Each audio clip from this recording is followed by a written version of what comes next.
দেখুন, TV9 বাংলা সবসময় মানুষের পাশে থাকে এবং মানুষের জন্য যে খবর সেই খবর দেখায়। এবার আপনাদের একটা খবর দেখাই। শহরের রাস্তায় পা দিলেই যেন নরকের যন্ত্রণা। খানাখন্দে ভরা রাস্তায় পিচের প্রলেপ পড়তে না পড়তেই ভ্যানিশ। সামান্য বৃষ্টিতে খোসার মতন উঠে আসছে পিচের আস্তরণ। বেহালা হোক বা বালিগঞ্জ, বাইপাস হোক বা ব্রেসব্রিজ, সর্বত্রই রাস্তার এই একই দশা। মাসখানেক আগে পিচের প্রলেপ পড়েছিল, আর বৃষ্টি হতেই সেই পিচের প্রলেপ উধাও। স্বাভাবিকভাবেই প্রশ্ন উঠছে সেই পিচের উপকরণ নিয়ে।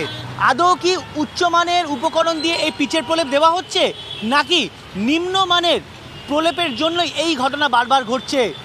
আমি কৌরবকে বলবো একবার দেখানোর জন্য যে যেভাবে যাত্রীরা দাঁড়িয়ে আছে, অপেক্ষা করছে গাড়ির জন্য, কিন্তু কোনো গাড়ি দাঁড়াচ্ছে না এই গর্তের জন্য। যারা ট্রাফিক সার্জন রয়েছে, যারা ট্রাফিক পুলিশ কর্তা রয়েছে, তাদের পক্ষেও যানজট নিয়ন্ত্রণ করতে রীতিমতো কষ্টসাধ্য করতে হচ্ছে। কারণ সামান্য বৃষ্টি হলে ভয়াবহ হয়ে উঠছে এই ডায়মন্ড হারবার রোড। আর যা সমস্যার সমাধানের জন্য কলকাতা পুরসভার ভূমিকা নিয়েও রীতিমতো প্রশ্ন উঠছে।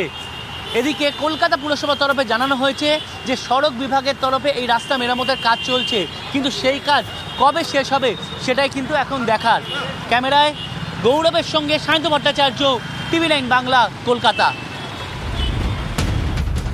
এবার আপনাকে একটা সরকারি হিসেব দেখাই।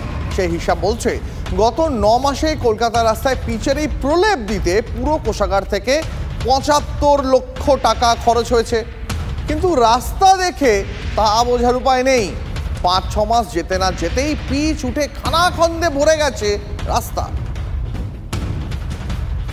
কলকাতার রাস্তার ক্ষেত্রে সবচেয়ে বড় সমস্যা হচ্ছে তার রিপেয়ারের ক্ষেত্রে তার নির্মাণ সামগ্রীর মান। বিশেষত এই প্যাচ রিপেয়ার যখন হয় তখন যে বিটুমিনাস মিক্স সেটা ব্যবহার করা হয়, সেটা যদি হট মিক্স হয় তাহলে সেক্ষেত্রে সেই মিক্স যখন তৈরি করা হচ্ছে তার টেম্পারেচার কেমন ছিল, মিক্সিংয়ের সময় যে ইনগ্রেডিয়েন্টসগুলো ছিল তাদের টেম্পারেচার মেনটেন হয়েছে কিনা, সেটা লে করার সময় যখন হচ্ছে তার টেম্পারেচার মেনটেন হয়েছে কিনা, এবং তারপরে লে করার পর অর্থাৎ ভাঙা জায়গায় সেই বিটুমিনাস মিক্সটা ফেলে দেওয়ার পর সেটাকে যখন কম্প্যাক্ট করা হয় সেই কম্প্যাকশন প্রপার হয়েছে কিনা।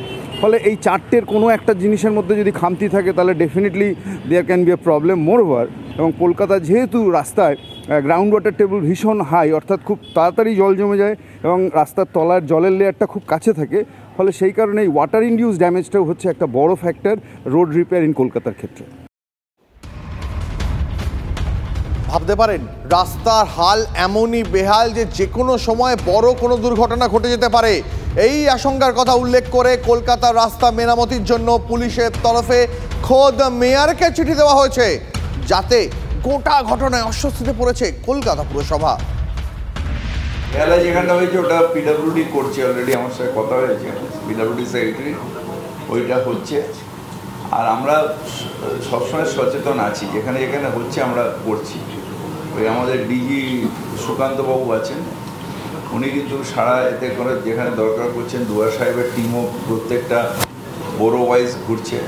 সেই গর্ত যেখানে হচ্ছে আমরা সাথে করছি। একটা উনি নতুন বার করেছেন 10%, ওই ভিটামিনের মধ্যে 10% প্লাস্টিক যাতে উঠে না যায়, সেটাও খুব সাকসেসফুলি হচ্ছে। আর স্বাভাবিকভাবেই শহরের বেহাল রাস্তা নিয়ে শাসক দলকে নিশানা করতে ছাড়েনি বিরোধীরাও। এখন এই গ্রিন ট্রাইব্যুনালের যুগে বা অন্যান্য পলিউশন কন্ট্রোল বোর্ডের কারণে এখন যেটা আসছে সেটাকে বলছে ওদের পরিভাষায় চালু আছে গরম মাল। পিচ আর এর অ্যাসফাল্টাম যেটা আর কি বলছি আমরা, ওর আর স্টোন চিপের মিক্সড রেডি হয়ে আসছে। কোয়ালিটি এত নিম্নমানের যে এর থেকে আরেকটা বড় সমস্যা হচ্ছে, এগুলো সব উঠে গিয়ে মানে যদি এটা আপনি বর্ষায় করেন, একটা যদি এর ওপর একটা বৃষ্টি, জোরালো বৃষ্টি না, একটা মাঝারি মানের বৃষ্টি, বা ওখানে যদি আপনি একটু ফুটবল খেলেন ওই রাস্তাটার ওপরে, তাহলে সব মালটা উঠে যাচ্ছে। সব মালটা উঠে গিয়ে আরেকটা বিপদ বাড়াচ্ছে, সেটা হচ্ছে নর্দমায় জমা হচ্ছে, মানে ড্রেনেজ সিস্টেমটাকে চক করে দিচ্ছে। এটা আরেকটা বড় বিপদ করছে। এবং সেই মালেরও এখন যদিও সাপ্লাই প্রায় সময় থাকে না, সেই মালটাও সরকার দিতে পারছে না, এমন একটা অবস্থায় আছি আমরা। ঠিকই আছে। শহরে গ্রামে রাস্তায় চলা যাচ্ছে না বহু, মাঝে মাঝে সংবাদ মাধ্যমের ছবি দেখেন সবাই, কলকাতা শহরের উপরেও তাই, কলকাতা শহরের চারপাশেও তাই।